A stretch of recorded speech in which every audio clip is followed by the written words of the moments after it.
जैसे त्योहार आते हैं, कोई बात हुई, वो व्यर्थ के खर्चे, ये त्योहार मनाते हैं दिवाली का, दीपावली, ये किस लिए मनाते हैं कि भगवान श्री राम सीता जी को लेकर घर लौटे थे। और फिर चलो पहले तो देसी घी के दीप जलाए जाते थे, हवन हो जाता था, वो भी बढ़िया बात थी। लेकिन एक दिन हवन कर देने से बात नहीं बनती। अपना रोज लगावे घी की दीप है, रोज हवन करे वो। और जब सीता जी को घर से निकाला, फिर भी मनाओ तुम उसने, फिर भी दिवाली मना रहे हो। सीता तो घर से निकाल दी गई थी जिसके आने की खुशी में, और वो दीप जलाए गए थे, और फिर वह निकाल दी करते। वो तो दुखी हुई, वहाँ जंगल में टाइम पास करा बेचारी ने सह परिवार। और श्री राम घर पे, परिवार उसका जंगल में, चाहे वो राजा के कुछ भी बना रहो, एक छोटे से नगर का राजा, अयोध्या का राजा था, चाहे राष्ट्रपति बने जाए पूरी पृथ्वी का, जिसका परिवार कहीं रहा कहीं वो जीव सुखी हो सकता है, और फिर भी दिवाली मनावें और दीप जलावें। तो इस तरह की जो क्रियाएं हैं ये परंपरा है, सूझबूझ का कार्य नहीं है। फिर बम छोड़ते हैं त्योहार के दिन, कितना प्रदूषण फैलाते हैं, आग लग जाती है। तो यह परंपरा बनाई तो बच्चे आकर्षित हुए, इसको समाप्त करेंगे धीरे धीरे। और क्या की खुशी, एक भगत कह रहा था, बोला जी नाम लेने के बाद ज्ञान हुआ हमें, और पहली बार त्योहार मनाया हमने अपना। हमने 10 वर्ष हो गए ना दिवाली मना ली, ना तीज त्योहार मनाए, और ना होली मनाई। कारण क्या रहा कि हमारा परिवार है, 5-6 भाई हैं मेरे दादा है, उसमें किसी का कोई मृत्यु हो जाती है, कभी हमारे घर में हो जाती है। पिछली बार मेरी बहन विधवा होगी, सारा 1 साल तो फिर मनाना ही नहीं कुछ भी, 1 वर्ष पूरा नहीं हुआ इतना दूसरी घटना घट लेती है। और 10 वर्ष हो गया हमने कोई त्योहार मना के नहीं देखा। फिर कहाँ गई वो दीपावली। और परमात्मा कहते हैं इसे गंदे लोक में, जैसे नानक साहब जी से कहा था कि आप यहाँ खुशी नज़र नहीं आते, मायूस बने रहते हो। तब नानक साहब जी ने कहा था, ना जाने काल की कर डारे, किसी भी ढल जा पासावे, अर्जिन आते सरते मौत खुड़क दी, उन्होंने के डांसावे। एक समय एक लड़के का ब्याह था, पहले दिन डीजे बजा रहे, घर में भी नाचे कूदे, बहन भी उसकी घुड़चड़ी पे उसका जो निकाली हुआ फेरी, वो भी चित्र समाचार पत्र में। अगले दिन विवाह के लिए जा रही थी बारात, वो दुल्हे वाली कार टकरा गई एक टैंकर से, ट्रक से या टैंकर से। 6-7 सदस्य थे, घर के भी थे उसमें 2-3 और वो दुल्हा भी, सारे मर गए। अब फिर टक्कर मार मार कर रो रहे हैं, बाल पाड़ रही हैं वो बहनें, पहले दिन जो डांस कर रही थी, नाचन कूदे फंड कर रही थी। तो परमात्मा कहते, ना जाने काल की कर डारे, किस भी ढल जा पासा वे, अर्जिन आते सरते मौत खुड़क दी। फिर क्या किया, सी यहाँ पर क्या डांस करें, टाइम पास करो, विवाह करो, बच्चों का संयोग जोड़ दो सिंपल वे से। ब्याह तो 2 बालका का होना है, बाकी तो फंड हो, कितने इकट्ठे कर लो चाहे ना कर लो। तो इस प्रकार हमने इस प्रत्येक परंपरा को रिड्यूस करना है। त्रेता में परमात्मा आए थे मुनिंद्र ऋषि के नाम से। अब आपको संक्षिप्त सा विवरण दे करके पिछला, फिर कलयुग के अंदर जो मालिक आए थे उसकी जानकारी, वो लीलाएं आपको अधिक सुनाई जाएंगी, क्योंकि वो तो आज प्रत्यक्ष है हमारे सामने। उन घटनाओं की जो लीला की थी दाता ने, आज भी हमारे पास उनके अवशेष बचे हैं, और हमें आसानी से विश्वास हो सकता है कि परमात्मा कैसी लीला करता है और वो कौन है। तो जब परमात्मा त्रेता युग में आए थे, मुनिंद्र ऋषि के नाम से मालिक प्रसिद्ध हुए। उस समय वही सतयुग वाली जो आत्मा विद्याधर की थी, वही आत्मा वेदविद ब्राह्मण के रूप में जन्म हुआ, और वही दीपिका नाम की उसकी पत्नी, सूर्या नाम की उसकी पत्नी बनी।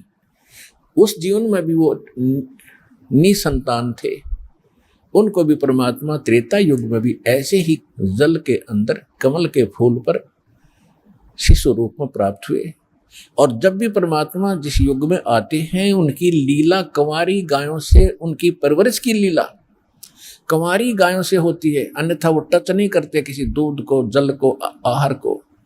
फिर कुंवारी गाय लाई जाती है, उस पर परमात्मा का आशीर्वाद होता है, वो दूध देने लगती है जब वो दूध पीते हैं। और वो दूध आता कहाँ से है? सतलोक से आता है। तो इस प्रकार प्रत्येक युग में मालिक की परवरिश की लीला हुई। जब परमेश्वर मुनिंदर नाम से आए हुए थे, धीरे धीरे बड़े हुए, 5 वर्ष की आयु से ही उन्होंने सब विद्वानों के छक्के छुड़ाने शुरू कर दिए। लेकिन इन ऋषियों और ब्राह्मणों का एक स्वभाव बना रहा कि हमसे उत्तम कोई नहीं, जबकि परमात्मा भी ब्राह्मण कुल में ही थे, त्रेता में भी। लेकिन उन्होंने उसको बालक बताया और बालकपन से ही मालिक ने उनके छक्के छुड़ा दिए, सच्चा ज्ञान कहा। तो सभी को ये कहने लगे ये बालक तो मूर्ख है, इसको पता ही नहीं, अभी कोई इसने शिक्षा प्राप्त की नहीं है, ये अभी ऐसे उठपटांग बकवास कर रहा है, जिस कारण से अन्य ब्राह्मणों ने भी उसको अनदेखा कर दिया। फिर भी परमात्मा की लीला अलग रही है, अपनी प्यारी आत्माओं को किसी ना किसी तरीके से उनको भक्ति युक्त करते रहे हैं, और जिस कारण से हम आज तक परमात्मा की चाह और तड़प में भटकते रहे। ये उस परमात्मा की देन रही, नहीं तो काल चाहता है कि ये नास्तिक हो जाए, भक्ति में इनकी रुचि रहे नहीं। ऐसे भक्ति, ऐसा ज्ञान और ऐसा समाधान बता दिया जाता है कि भक्ति करते करते भी हानियां होती रहेंगी, कुछ दिनों के बाद सब नास्तिक हो जाएंगे। लेकिन सतयुग त्रेता द्वापर में पुण्यकर्मी प्राणी जन्म लेते हैं, वो चाहे कुछ भी साधना कर रहे हैं, किसी भी देव की कर रहे हैं, लेकिन उनके पुण्य मिल रहे होते हैं प्रारब्ध के, और वो मान बैठते हैं कि हम जो पूजाएं कर रहे हैं इससे हमें लाभ हो रहा है, या भूल लगी रही अभी तक। अब कलयुग में आके वो बात स्पष्ट होनी थी, क्योंकि हमारे पुण्य तो समाप्त हो लिए, जो विशेष पुण्य थे वो समाप्त हो गए, बहुत कम शेष बचे। और अब हम साधना भी करते हैं और हानि ज्यों की तो हो रही है, और उन्हीं देवताओं को पूज रहे हैं जो परंपरागत हमारे पूर्वज पूजते आए। आज हमारी दुर्गति शुरू होगी उन्हीं साधनाओं को करते करते। फिर हम कहीं और दौड़ते हैं और भागते हैं, किसी संत के पास जाते हैं।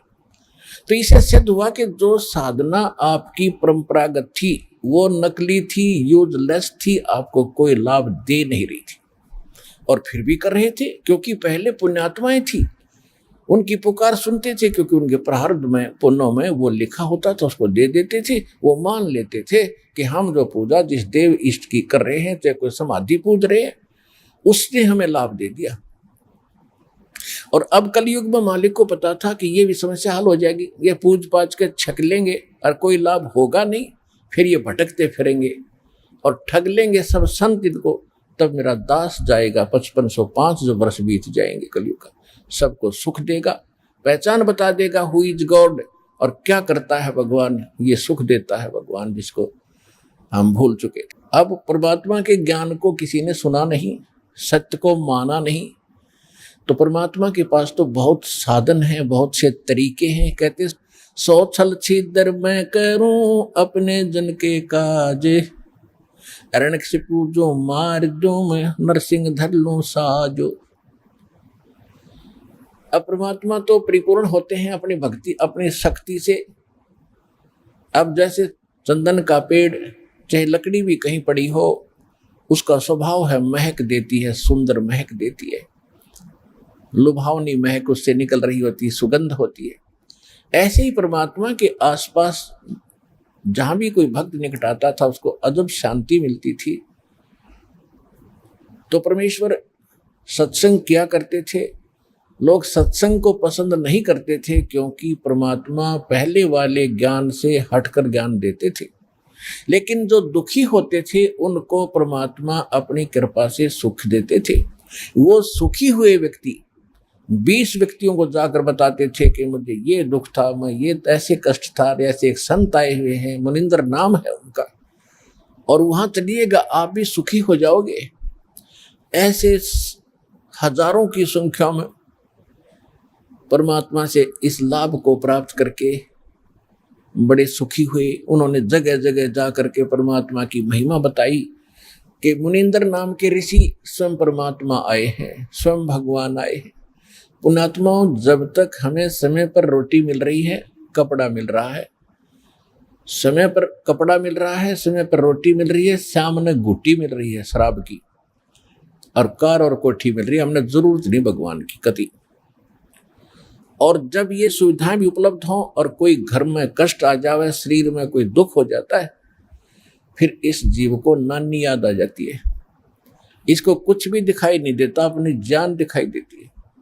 तो ऐसे व्यक्ति वहां आने लगे परमात्मा के पास और वहां से सुख होने लगा। फिर उनको कुछ भी दिखाई नहीं देता था मुनिंदर जी के अतिरिक्त उस पृथ्वी पर। तो ऐसे लोग परमात्मा के साथ जुड़े थे। बाकी जो विद्वान पाक रहे थे, जिनको समय पर ठीक आहार मिल रहा था, तो वो मालिक से दूर रहे, उनका दुर्भाग्य था। तो यहाँ परमात्मा कहा करते अपनी अमृतवाणी में, जो प्रत्येक युग में आकर ये बोलते हैं, कबीर सुख के माथे पत्थर पड़ो, जो नाम हृदय से जावे, बलिहारी उस दुख के जो पल पल नाम रटाए। परमेश्वर कहते हैं कि आग लगाए इसे सुख के, जो भगवान से दूर करे। हे परमात्मा, वो दुख भी भला जिससे मालिक की तड़फ बनी, परमात्मा की चाह बनी, उसकी याद बनी रही। अब जैसे कोई सुखी व्यक्ति है, अब सुखी भी भक्ति से जुड़ता है तो बहुत ही पुण्यकर्मी प्राणी है, वो तो बहुत पुण्यकर्मी प्राणी है। लेकिन वो सुखी जो जुड़ा है वो डगमग हो सकता है, वो विचलित हो सकता है कभी। और जो दुख में आकर यहाँ जुड़ेंगे और उनको मालिक सुख देगा, क्योंकि आज तक आप सब जगह घूम फिर लिए। ऐसा समय सेलेक्ट किया दाता ने, क्योंकि संतों का बोलबाला सैकड़ों वर्ष से है। राधा स्वामी पंथ लगभग 100-150 वर्ष पहले से चला हुआ, और इसकी तो पता नहीं कितनी ब्रांचें हैं। और इनके पास सब भटक के, लुट के, पिट के और सर्वनाश करा के अब यहाँ आ रहे। तो अब बहुत उस पर दया होगी जो पहले भटक लिया। और यहाँ आने के बाद, क्योंकि परमात्मा ने सुख तो देने ही अपने हिसाब से देना है। कैसे देना है? जैसे कोई चाहता चल देख लेता हूँ, आराम होगा तो ठीक से, नहीं तो नहीं, तो उसको फिर ऐसा ही मिलेगा राहत।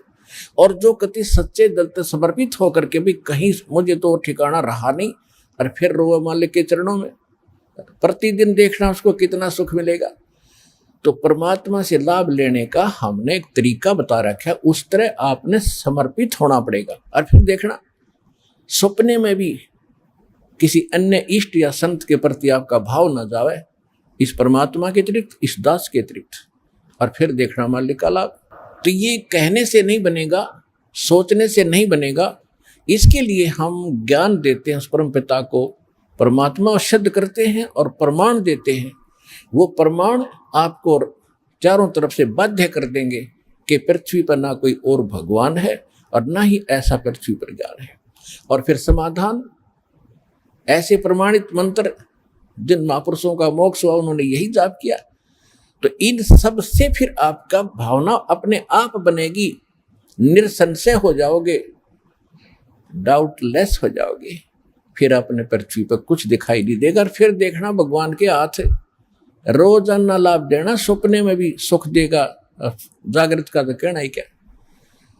तो ये ऐसा परमात्मा है। जैसे हम बहुत सी कथाएं सुना करते थे, उनका कोई सिर पैर नहीं था। हम सुना करते थे कि श्री रामचंद्र जी ने लंका पर चढ़ाई करते समय पुल की आवश्यकता पड़ी, समुद्र पर पुल बनाना था। हम ये भी सुनते थे कि 3 दिन तक भगवान श्री रामचंद्र जी समुद्र के अंदर घुटनों पानी में हाथ जोड़े याचना करते रहे कि हे जल्दी, हे सागर राज, मुझे रास्ता दे दो, मैं बहुत दुखी हूँ। मेरी पत्नी को लंका का राजा रावण उठा ले गया है और उसको बहुत सता रहा है, उस पर चढ़ाई करनी है, हमने उसको बहुत प्रार्थना कर ली है, वो लौटाने को तैयार नहीं है। जब 3 दिन तक समुद्र ने उसको रास्ता नहीं दिया, तो तब श्री रामचंद्र जी ने लक्ष्मण से कहा था कि लक्ष्मण, मेरा अग्नि बाण दे, ये लातों के भूत बातों से नहीं मानते। जब उसने अग्नि बाण चढ़ा करके समुद्र को फूकने के लिए कोशिश की, उसमें लपटें निकलने लगी, क्योंकि सिद्धि से चलता था पहले ये सब शस्त्र। तब कहते समुद्र ने रास्ता दिया, ऐसे सुनते थे। फिर क्या सुनते थे कि नल नील ने समुद्र पर पत्थर रख दिया, उनके हाथों में पावर थी उनमें शक्ति थी, सिद्धि थी कि उसके हाथ से रखा हुआ पत्थर जल में डूबता नहीं था, और जिस कारण से पुल बना। फिर हम ये भी सुना करते थे नकलियों से कि हनुमान जी ने पत्थरों पर राम का नाम लिख दिया, इसलिए पत्थर तिर गए। प्रथम तो कहते हैं समुद्र ने हाथ जोड़कर रास्ता दे दिया जब रामचंद्र जी ने जलाना चाहा, उसको फूकना चाहा। फिर कहा करते नल नील के हाथों तैरते थे पत्थर, उनके कोई वस्तु नहीं डूबती थी समुद्र पर। फिर कहते थे हनुमान जी ने राम का नाम लिख दिया इसलिए तर गए, पत्थर पुल बन गया। अरे कोई एक तो बताओ, एक पर सेट हो जाओ, किसने एक रहा को किससे होया, फिर रामचंद्र कित रह गया, नल नील से ही पुल बन गया, फिर राम ने कित बनाया वो। अब इसका निष्कर्ष निकलेगा इस कथा से जो दास सुनाने जा रहा है त्रेता युग की। ऐसे प्रश्न करे एक भक्त ने मेरे से, जब गांव गांव में दास सत्संग करने जाता था, वो कहने लगा जी मैं मिलिट्री के अंदर हूं, और मिलिट्री हमारी ज्यादातर पहाड़ी क्षेत्र में रही है। जहां भी मुझे कोई मंडलेश्वर, कोई संत, कोई गुफा में साधु मिला है, मैं उनसे मिलने जाता रहा हूं। और ये एक प्रश्न करता हूं, मैं रामायण का पाठ बहुत करता हूं, और उसमें देखता हूं कि सभी राक्षस मांस खाएं, शराब पीवें, ऐसा व्यवहार विचार उनका हो गया था। और वहां पर विभीषण और मंदोदरी, इनके विचार पढ़ते हैं जब रामायण में, तो साधु संतों जैसे, तो इनको ये ज्ञान कहां से आ गया ऐसे बूंदे राक्षस नगरी में। तो वो कहने लगा जी मैं सब जगह मंडलेश्वरों के पास जा लिया, पर इस प्रश्न का उन्होंने को संतोषजनक उत्तर नहीं दे पाए, मैं आज तक भटक रहा हूं। तो मैंने कहा भाई इस रोग की दवाई मेरे पास है, अब सुन ले, सुनाता हूं। दास ने सुनाई फिर कथा, जो सत्य कथा है।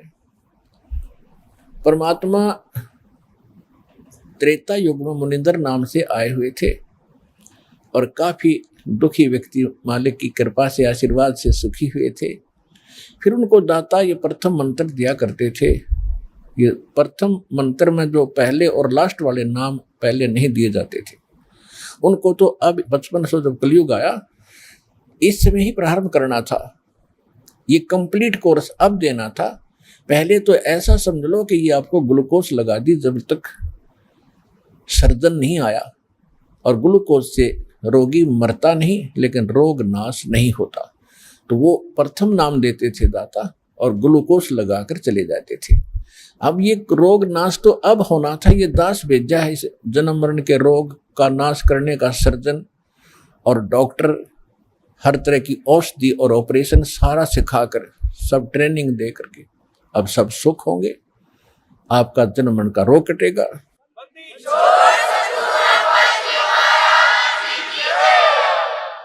एक समय परमात्मा एक दरिया के किनारे सत्संग कर रहे थे।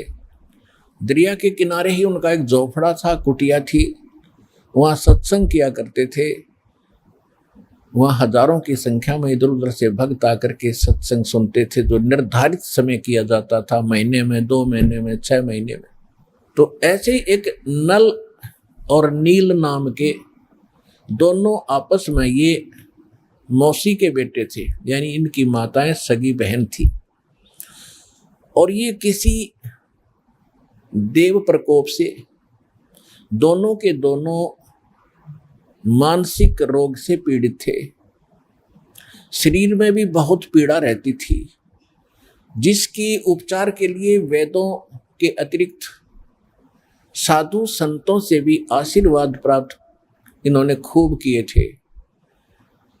और सभी ऋषि महर्षियों ने उनको बता दिया था कि नल और नील, बेटा ये तुम्हारे प्रारब्ध में, यानी तुम्हारी किस्मत में अंकित है ये कष्ट, और इसको बेटा आपने भोगना ही पड़ेगा, कोई विकल्प नहीं। अब बेशक से आत्मा को कोई कितना ही ऐसे संतोष दिलाए कि ऐसा ही होता है, लेकिन इसको मालूम है कि परमात्मा कोई ऐसी पावर है, ऐसी शक्ति है कि वो सब दुख दूर कर सकता है। परमात्मा के गुणों में हम खूब सुनते और सुनाते रहते, इसलिए आत्मा संतोष नहीं पाता है। दुखी व्यक्ति फिर कहीं ना कहीं और किसी से सुनकर भी जाता है। जब वो कति थक लिए थे, दोनों अंतिम फाइनल फैसला मान चुके थे कि अब कहीं ठिकाना नहीं रहा, हमें तो ये तड़प के मरना ही शेष बचा है, और लंबी आयु होती थी। किसी ने उनको बता दिया कि आप चलिएगा ऋषि मुनिंद्र जी के पास और नल नील आपका रोग ठीक हो जाएगा। उनको अविश्वास रहा कि नहीं, हमने बड़े बड़े ऋषि देख लिए हैं, ये तो पहली बार नाम सुना है हमने आपसे, कोई मुनिंद्र नाम का ऋषि कहीं पर है। तो 1 से 2 से 3 से जब ये बात सुनी, उनका भाग्य उदय हुआ। उनके कहने से वो चले गए कि चलते हैं भाई, और तो कहीं हमने ठिकाना मिला नहीं। तो जब वो वहां आए, मालिक को पता था कि अब निशान ने चोट लगानी पड़ेगी, क्योंकि ये सब जगह थक लिए हैं और कोई इनने ऋषि महर्षि मंडलेश्वर भूत झाड़े लगाने वाला कोई छोड़ा नहीं है। अब इनको कुछ रिजल्ट दूंगा तो ये बच्चे मेरे पास टिक जाएंगे आसानी से। जो ही नल नील ने जब सत्संग शुरू होने से पहले सत्संग परमात्मा बैठ जाते थे, सत्संग सुनाते थे। सत्संग तो वो सुन ही नहीं सकते थे क्योंकि उनकी तो ऐसे बेचैनी रहती थी। और जो ही मालिक के पास आए, दोनों चरणों में मत्था टेका और परमात्मा ने दोनों के सिर पे हाथ आशीर्वाद भरा रखा, उनका तुरंत रोग छू मंतर हो गया और ऐसे हो गए जैसे कभी पीड़ा थी ही नहीं किसी प्रकार की।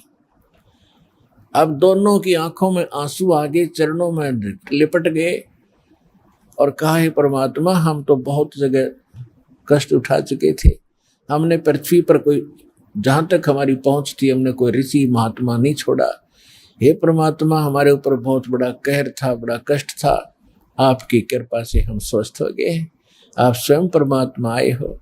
फिर उन्होंने सत्संग सुना। परमात्मा ने कहा, बेटा ये तो एक अस्थायी लाभ है, अभी तो और भी आपके भाग्य में और आपके संचित पाप कर्मों का ढेर लगा पड़ा है, उसके लिए भी औषधि बताऊंगा, वो मंत्र दीक्षा आपको दूंगा, आप वो लीजिएगा। पहले सत्संग सुनिएगा। फिर सत्संग सुना, दीक्षा ली, फिर गुण गाने लगे भगवान के, जो भी मिला उसी से कहें कि भगवान आए हैं, मुनिंद्र नहीं ये परमात्मा आए हैं, आप चलो। फिर उनकी कोई नहीं माने क्योंकि लोग सुखी थे, केवल दुखी मानता है। तो कुछ दिनों के बाद क्या हुआ कि जैसे आप यहाँ देखते हो, उसका चित्रार्थ सारा ही आप देख सकते हो दृश्य। यहाँ पर आप देखते हो 80% भक्त दुखी आते हैं, काल के पीड़े हुए आते हैं, कर्मों के पीटे हुए आते हैं, और क्या हालत में आते हैं। कोई स्ट्रेचर पर आता है, किसी को कैंसर है। आत्मा हमारी मानती है कि परमात्मा, अज्ञानता में आपके बच्चे कितना कष्ट पा गए, पहले इन्होंने गलतियां की, पाप इकट्ठे किए, अब काल ने इनके सिर पर रख दिया कि इनको भोगो। परमात्मा अपने बिना अपने के दुख न कौन जानेगा। अगर आप भी नहीं इनको राहत दोगे तो ये कहाँ जाएंगे। दास उसका नौकर है, दास उसका पीएन है, चपड़ासी है परमपिता कबीर भगवान का। आपकी अर्जी उसकी टेबल पर रख देता हूँ, वो तो जानी जान है किसकी स्वीकार करनी है, किसकी ना करनी है, किसके दिल में दोष है, कौन सच्चे आत्मा से पुकार रहा है, वो मालिक देखता है। दास की अर्जी यही होती है कि उसकी चरणों में आपकी पुकार अवश्य पहुंचाता हूं, जब देखता हूं उनकी हालत कि आप बिना सुख देने वाला मालिक ना कोई हुआ ना होगा, आपके दरबार में सुख नहीं है तो दाता फिर कहाँ से प्राप्त होगा। तो हम जितनी अर्जी लगा सकते हैं, जैसी हमारी अकल काम करती है, लगाते हैं। सुनना दाता कबीर भगवान ने है और वो अवश्य सुनते हैं। ये सुख सागर है, ये दयालु भगवान, ये रहीम है, राम रहीम यही है। तो इसी प्रकार वहां आते थे, कई कई दिन रुक जाते थे, स्वाभाविक, क्योंकि वहां एक न्यारी शांति मिलती है। संसारिक कष्टों से, जो समस्याओं से मन हटकर एक मालिक पर लग जाता है। इसलिए कोई 2 दिन सत्संग में, कोई 1 दिन, कोई 3-3, 4-4 दिन का सत्संग भगवान कर दिया करते थे। तो परमात्मा कहा करते थे, बेटा जो गरीब असहाय व्यक्ति हैं बीमार हैं, रोगी हैं, वृद्ध हैं, यहाँ कई कई दिन रुकते हैं, तो उनके बर्तन साफ करो, उनके कपड़े धोया करो, ताकि उनकी आत्मा खुश हो और तुम्हें सेवा का फल मिले, ताकि तुम्हारे ऊपर जो कष्ट है वो ना आए। क्योंकि हमारे जो अंतःकरण में हमारे जो पाप कर्म वो कई प्रकार से साफ होंगे। कुछ तो ऐसे प्रकार के पाप कर्म हैं जो संत के आशीर्वाद मात्र से समाप्त हो जाते हैं। कुछ ऐसे पाप हैं जो कि आपको प्रणाम आदि, दंडवत आदि करने से राहत मिलेगी। कुछ ऐसे पाप हैं जो आपने दान, धर्म, यज्ञ, हवन, पाठ आदि ही करवाना पड़ेगा, वही विकल्प है उनका, वो भी आपने करना ही पड़ेगा। उसके बाद फिर कुछ ऐसे पाप हैं जो सेवा करनी होती है, सेवा से भी कटते हैं। और कुछ ऐसे प्रकार के पाप होते हैं जो केवल नाम के जाप से ही कटेंगे, उनका कोई विकल्प नहीं। तो जैसे एक धोबी के पास कपड़ा जाता है, तो वो देखता है कि इस कपड़े को साफ करना है, तो पहले पानी से धोता है, साबुन लगाता है, उससे भी नहीं साफ होता, फिर ड्राई क्लीन के लिए कोई अन्य केमिकल प्रयोग करता है और उसके सब दाग छुड़ाता है, तब वो उज्जवल होता है। इसी प्रकार हमारा अंतःकरण बहुत वर्षों से, बहुत युगों से हमने इतना मैला कर लिया है कि अब इसको हमने हर तरह के सब फार्मूले लगा करके इसको साफ करना है। तो परमात्मा कहा करते थे, तो वो भक्त जो दुखी है वो सब सत्य मानते थे और उसका अनुसरण करते थे। तो नल नील तो और ज्यादा ही दुखी थे, दोनों ने श्रद्धा से सेवा करनी शुरू की। जो वृद्ध थे, रोगी आते थे, उनके कपड़े धोते थे, उनके बर्तन, लोटा, थाली वगैरह जैसे भी थे वो ले जाते थे और दरिया पर धोकर लाते थे। वो इतने सीधे साधे और इतने परमात्मा पर समर्पित थे, इतना भाव था उनका कि पहले समय में साबुन वगैरह नहीं था। कपड़ा धोने के लिए पहले जल में भिगो देते थे, दरिया में भिगोकर उनको थोड़ा सा बाहर पत्थर रख देते थे, वो पानी में लहरों से गीले हो जाते, फिर उनको बाद में ऐसे मुक्के मार मार के धोते थे, कोई और तो साधन था ही नहीं। और बर्तनों को भी ऐसे पहले भिगोकर थोड़ी देर के बाद धोने के लिए किनारे रख देते थे, और तब तक वो बैठ जाते थे वृक्ष के नीचे और चर्चा करते थे सत्संग में सुनाई कथाओं का, और फिर अपने दुखों के बारे में कहते थे, ओहो हमें तो भगवान मिल गए और सच्चा ज्ञान मिल गया और सही मंत्र मिल गए, ओहो बड़ा कल्याण हुआ, बड़ी दया करी परमात्मा ने, देखो आज सत्संग में ऐसे सुना रहे थे परमात्मा, सारी सत्य है। ऐसे वो काफी देर तक चर्चा करते थे। फिर उनको याद आता था कि हमने कुछ सेवा भी करनी है, तब तक किसी का कोई कटोरा बह जाता, किसी का कोई कपड़ा खिसक जाता लहरों में, तो उन्हें पता नहीं लगता, वो धो धाकर जितने थे शेष ठा के लाकर सबके रख देते। कहने का भाव ये है, किसी का कटोरा कम, किसी का गिलास गुम हो गया, किसी का धोती, किसी का कुर्ता नहीं पाया, तो सभी दिक्कत मानते थे, दुखी होते थे कि नल नील आप, ये कमीज नहीं मिला, मेरा कटोरा नहीं मिल रहा, मुझे गिलास नहीं मिला। तो 2-4 बार उन्होंने कहा ऐसे हुआ, तो उन्होंने गुरुदेव जी के पास प्रार्थना की कि महाराज ऐसे ऐसे हम दुखी हो लिए, और ये आपके भक्त, श्रद्धा तो बहुत है, लेकिन जो दूसरे सेवादार थे वो बताया करते थे कि ये तो वृक्ष के नीचे बैठ जाते हैं और भिगोकर बर्तनों और कपड़ों को ये बहुत देर में ध्यान देते हैं, वो बह जाते हैं, ये ध्यान नहीं देते। तो परमात्मा ने कहा बेटा ध्यान रखा करो। तो अच्छा जी ध्यान रखेंगे। फिर वैसे ही हो जाती है कि कुछ दुखों का, दुखी किया हुआ प्राणी जो होता है उसका कुछ ऐसा वो स्वभाव सा बना हुआ था, भोले भाला, उनका दिमाग कंडम सा हो गया था, उस समय भी वो ज़्यादा ही भोले टाइप के ही थे। तो फिर ऐसे ही हो गया, तो फिर शिकायत हुई। तो परमात्मा ने कहा बेटा इनकी आत्मा दुख पाती है, सेवा भी करते हो फिर उतना दुखी कर रहे हो, तो आप ये सेवा ना करो, क्योंकि आपका स्वभाव में ऐसा हो गया है। तो वो रोने लग जाते, उनको डर लगता कहीं फिर वो दुख ना आ जाए हमारे ऊपर, जिस परमात्मा ने आज्ञा दे रखी है। और आज तो ये शायद गुस्से में कह रहे होंगे, फिर रोने लग गए, परमात्मा हमसे सेवा ना छीनो, दाता हमसे सेवा ना छीनो। उनको डर ये था कि कहीं फिर से ना वो कैर टूट जाए जो पहले हम दुख पा रहे थे। बुरी तरह रोने लगे। तो परमात्मा ने सोचा भी इनकी श्रद्धा भी बनी रहनी चाहिए, तो परमात्मा ने आशीर्वाद दे दिया कि बेटा जो करो सेवा। आज से तुम्हें आशीर्वाद दे दिया है कि तुम्हारे हाथ से चाहे तुम लोहा भी रख देना, और तो छोड़ो पत्थर, ये तो कुछ हो, चाहे पत्थर भी रख देना बेटा, जल में नहीं डूबेगा। तो वो दोनों जाकर फिर देखने लगे। उन्होंने पत्थर उठा कर रखा सबसे पहले, वन्यों का पत्थर खड़ा रहा, जहां रखा था वहीं टच से मस नहीं हुआ।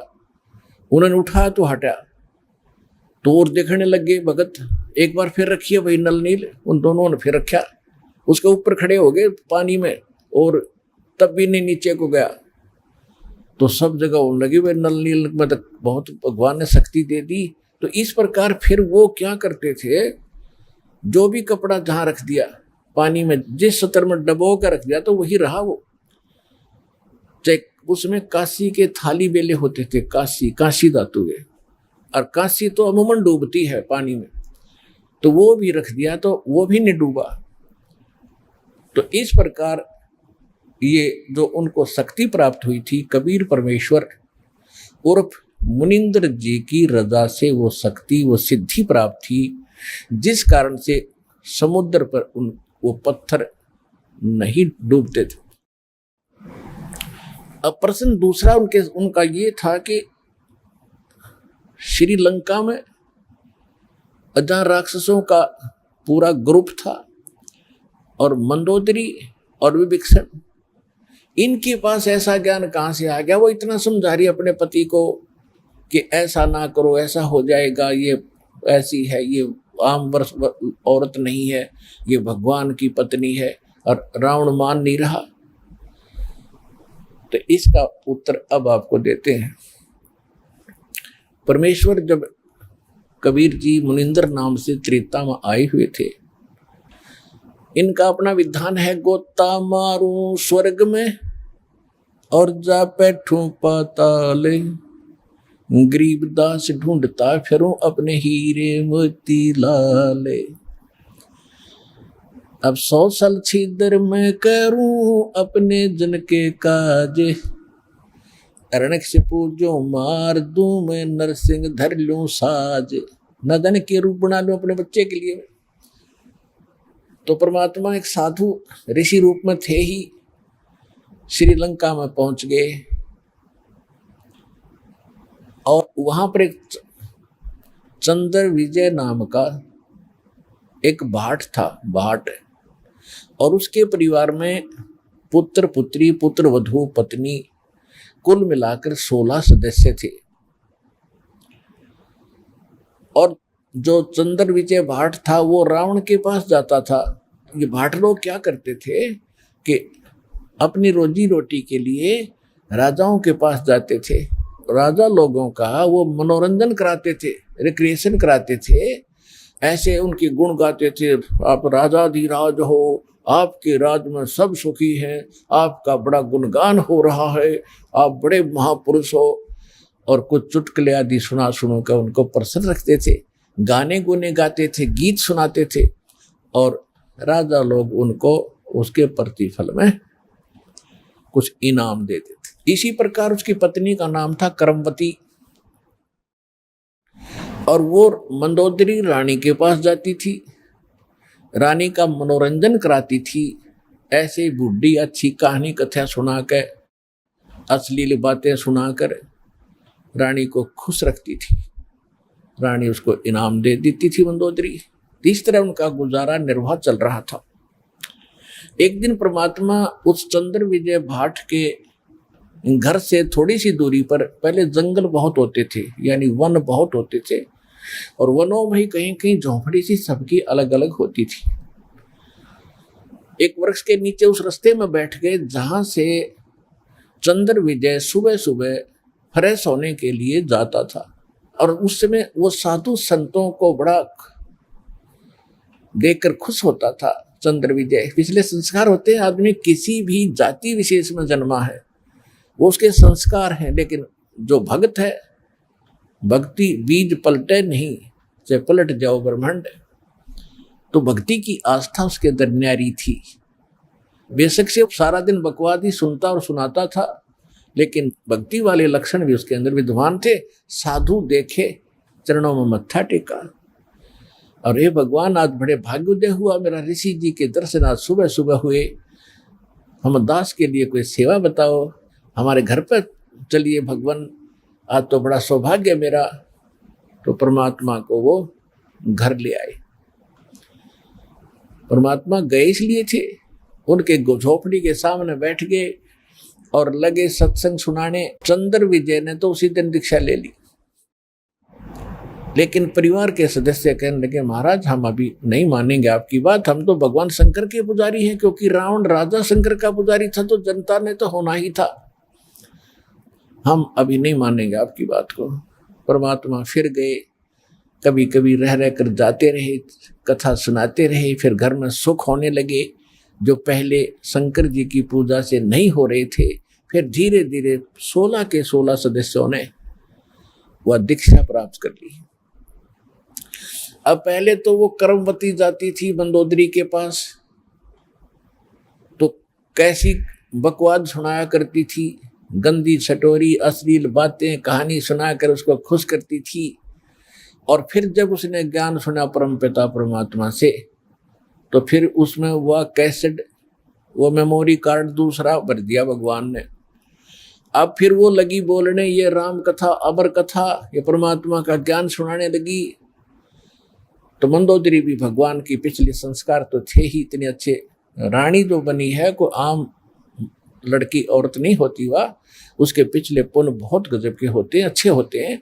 लेकिन आगे वो पिछली बैटरी जो चार्ज है वो खराब कर रही होती है, जब तक आगे चार्जर शास्त्र अनुकूल साधना का नहीं लगता है तो वो डिस्चार्ज एक दिन होनी है बैटरी। तो जिस कारण से भी उसके अंदर तड़फ थी, तो मंदोदरी कहने लगी है कर्मवती, तेरे अंदर तक गोबर भरा था सारा, और तू तो सारी बकवाद सुनाया करती थी, और ये अच्छी बातें तेरे अंदर किसने फीड कर दी, मैंने उस आदमी का नाम बता। तेरे को तो सुधारना बड़ा मुश्किल था, और तू आज इतनी बढ़िया बात बता भगवान के सत्र की, मैंने ये बता किसने भरा तेरे अंदर ये अच्छा माल। तब उसने बताया कि हमारे घर एक ऋषि आते हैं, उनका नाम मुनिंद्र जी है, और बहुत अच्छी कथा सुनाते हैं, उनके मुख से सुन लेगी तो रानी आप तो गदगद हो जाओगी। तो मंदोदरी ने कहा कि अब के जब तेरे गुरुजी आवे तो मेरे पास बुला के लाना। परमात्मा ने जाना ही था। तो मंदोदरी की रानी थी, रानी को एक नौकरानी का आदेश था, तो उसने सबसे पहले यही प्रार्थना रखी कि प्रभु हमारी राजा की रानी बहुत अच्छी है, मंदोदरी नाम है, और वह कह रही थी कि आपके गुरुजी को यहाँ बुला के लाना, मैं विचार सुनूंगी उनके। परमेश्वर ने कहा बेटा देखो आप नौकरानी और वो रानी, और मैं वहाँ जाऊँ, इसका पति जो रावण है वो महाभिमानी, और बेटी वहाँ जाने से मुझे कुछ वो कह देगा, मैं तो कुछ नहीं कहूँगा, लेकिन भगवान दुखी हो जाएगा। एक नियम है, परमात्मा कहते हैं अपना विधान स्वयं बताते हैं कि कबीर कहे अपने साधकों के मेरा संत ना दुखाइयो कोई, और संत दुखाए मैं दुखी, मेरा आपा भी दुख होए। और फिर दूसरी बात है कि साधु संतों को बुलाया नहीं करते, उसको बोल देना, साधु संतों के पास खुद आया करते। कर्मवती को इतना ज्ञान सुन रखा था कि साधु को बाई ऑर्डर बुलाने से अगर वो आ भी गया और आशीर्वाद नहीं देगा, लाभ नहीं देगा, तो फायदा क्या होगा। तो मंदोदरी को जाकर के कर्मवती ने कहा कि महारानी हमारे गुरुजी आए हुए हैं, लेकिन ऐसा है कि संत को बुलाना नहीं चाहिए, उनसे आशीर्वाद प्राप्त करने के लिए स्वयं जाना चाहिए, इससे ज्यादा लाभ होता है। वो तो भगवान थी, कहने लगी ठीक है कर्मवती मैं तेरे साथ चलूंगी।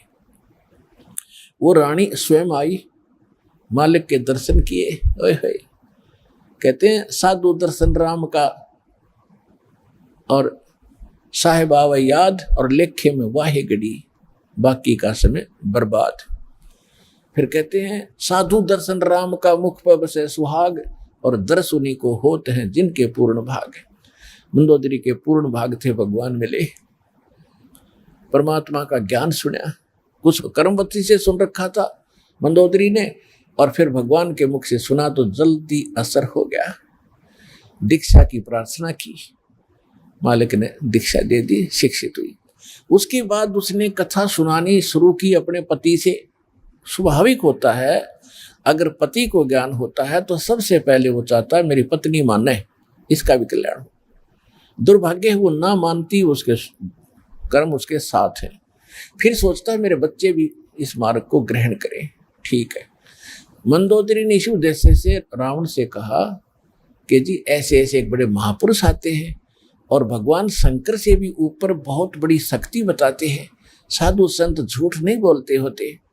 पहले ये विश्वास किया जाता था कि संत जो शब्द बोल रहे हैं वो सच्ची है, और इसी आधार से जब श्री कृष्ण जी और अर्जुन एक वेश बदलकर गए थे राजा मोरध्वज के घर पे, जिस दिन अपने पुत्र ताम्रध्वज को राज तिलक दे रहे थे मोरध्वज जी, और उसमें एक यज्ञ किया जाता था, और यज्ञ में आने वाले साधु संतों की सभी मनोकामना पूर्ण करनी होती थी, तभी वो सफल मानी जाती थी। ये दोनों साधु संत रूप बना के और एक माया रूपी शेर बना के संग वो साथ ले गए। तो मोरध्वज और ताम्रध्वज और उसकी पत्नी थी वह मोरध्वज की, ताम्रध्वज की माँ, उन तीनों को पता चला तो नौकरों से कहा कि बुला के लाओ साधु संतों को, भोजन कर लेंगे। उन्होंने कहा कि नहीं, वो रानी और राजा स्वयं आए हमें यहाँ लिवाने के लिए, तब हम उसके घर पे कदम रखे।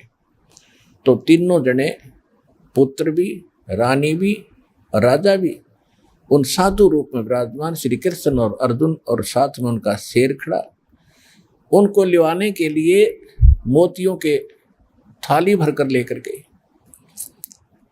और तब वो वहां आए तो मोरध्वज ने कहा महाराज भोजन प्रसाद पाओ। श्री कृष्ण रूप में, साधु रूप में श्री कृष्ण जी ने कहा कि पहले हमारे शेर को आहार कराओ, फिर हम बाद में आहार करेंगे। और ये मांस खाएगा लेकिन मनुष्य का खाता है, और मनुष्य के विषय में समझ लो कोई पल्लेदार पकड़ के मत ले आना, ये तुम्हारे घर के सदस्य का मांस खाएगा। और सुन लो कि जो आज इस शेर सिंह का जो आहार बनेगा और उसकी मृत्यु होगी, वो सीधा स्वर्ग जाएगा। अब उस समय इतना विश्वास किया जाता था कि संत जो कह रहा सत्य है, और इस सत्य को मानकर मोरध्वज चाहता है कि आज मेरा दाव लगे। तो कहता है महाराज मेरा नंबर लगा दो, मेरा मांस शेर के लिए काट दो, और आरे से काटना था कि मुझे काट दो, और देखो बच्चा जवान हो गया, इसको राज तिलक कर देता हूँ, फिर मैं फ्री हूँ, और ये माँ बेटा दोनों अपना राज करेंगे। अब रानी ने सोचा कि राजा ला गया दाव, आज कहते संत कह रहे हैं कि आज जो मर गया स्वर्ग में, ये तो मरना कल भी है, परसों भी है, ये तो जाना ही है, इससे बढ़िया मौत कब होगी। तो अब उन्होंने आपस में एक ये कहते हैं लालच करे तो ऐसा करे। रानी ने कहा देखो जी व्यवहार की बात है, मैं पति भरता पत्नी हूं, और मेरे से पहले मेरा पति की मृत्यु होगी तो मेरा कोई जीवन नहीं है, मेरा काम पूरा हुआ। इनको संतान की आवश्यकता थी, संतान इनको दे दी, ये बच्चा जवान हो गया, इसका विवाह करो, खाना बनाने वाले इनके पास नौकर हैं, और लड़का अभी बालक है, आपकी गाइडेंस की इसको जरूरत है राजकाज में, और मेरा काम पूरा हुआ, मेरा नंबर लाओ जी। अब उनको पक्का पता था कि जो साधु कह रहे सच्ची है, तो उस समय इतना विश्वास था। फिर ताम्रध्वज ने खुद कहा कि नहीं जी, मैंने आपकी सेवा क्या की आज तक, तो आपने पाला ही पोसा हूं, मेरे ऊपर आपका भार बना हुआ, आपके स्थान पर मैं अपना मांस दूंगा, शेर को अपनी जान दूंगा। तो कहने का भाव ये है कि पुण्यात्माओं, साधु संतों के वचनों पर विश्वास किया जाता था। इसी आधार से परमात्मा ने जो मंदोदरी को कहा था कि तुम्हारे शंकर से ऊपर एक और परम शक्ति है, ये तो नाशवान है, इनके द्वारा दिया गया जो सुख है अक्षीणिक है, ये आपके प्रारब्ध के कर्म को नहीं काट सकते। मंदोदरी ने सारी सच्ची मानी क्योंकि साधु कह रहे थे, दूसरी बात नहीं, फिर बातें खत्म होगी। ये तो बात कोई बताने वाला मिलता ही नहीं था, उस समय तो ये सारे नकली थे, उनकी बातों को हम ऐसे ही दृढ़ता से मानते रहे। अब मंदोदरी ने फिर वो लंकापति रावण को सुनाना चाहा। रावण के अंदर तक गोबर भरा था, अहंकार शक्ति का, शंकर भगवान की पूजा करके सिद्धियां प्राप्त कर रखी थी, और मांस खावा शराब पीवा उसका यह अच्छी बात कैसे स्वभाव है। तो वो कहने लगा कि ए मूर्ख, तो शंकर भगवान से ऊपर मानती है, देख मेरे क्या ठाठ करा के है, 1 लाख मेरे पुत्र हैं, 1.25 लाख मेरे नाती हैं, और देख सोने की लंका बना रखी है, अरे क्या देगा तुझे वो भिखारी। मंदोदरी ने बहुत कोशिश की पर बुद्धि भ्रष्ट के बाद पल्ला पड़ी नहीं। फिर मंदोदरी ने कहना ही बंद कर दिया।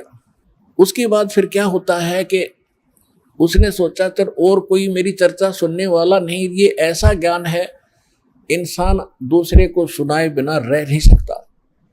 तो उसने अपने देवर रावण के छोटे भाई विभीषण से समझाया ये ज्ञान, और विभीषण ने ये ज्ञान स्वीकारा, और विभीषण ने भी परमात्मा से दीक्षा ली और वो भक्ति की।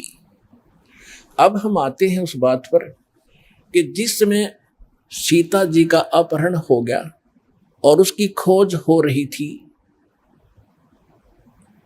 कोई पूर्व में ढूंढ रहा था, कोई पश्चिम में खोज रहा था, कोई उत्तर, कोई दक्षिण में। जैसे किसी की गाय गुम हो जाए, कोई इधर घूम रहा है, कोई इधर ढूंढ रहा है, कोई ऐसे हो रहा है, ऐसी दशा थी। अब यहाँ इस कथाओं से आपको बहुत सा निर्णय मिलेगा, और आपने ये कथा खूब सुन रखी थी पर इनका निष्कर्ष नहीं निकाला था। अब जैसे जड़ी बूटियां रखी हैं और उनकी गुण भी लिख रखे हैं, बड़ी अच्छी हैं, लेकिन उनसे औषधि बनाने वाला जब तक नहीं मिलेगा तो उन जड़ियों से क्या लाभ है, उनके ज्ञान से भी, उनकी कथाओं से भी। आपने ये भी सुना होगा कि जिस समय श्री रामचंद्र जी की सीता उठा ली गई थी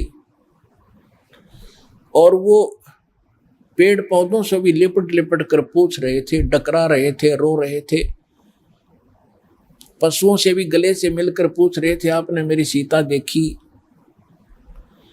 आकाश से कहते हैं भगवान शंकर और पार्वती ऊपर से देख रहे थे कि नीचे कौन रो रहा है। तो भगवान शंकर ने उनको प्रणाम किया ऊपर से ही, क्योंकि ब्रह्मा विष्णु शिव ये 3 भाई हैं।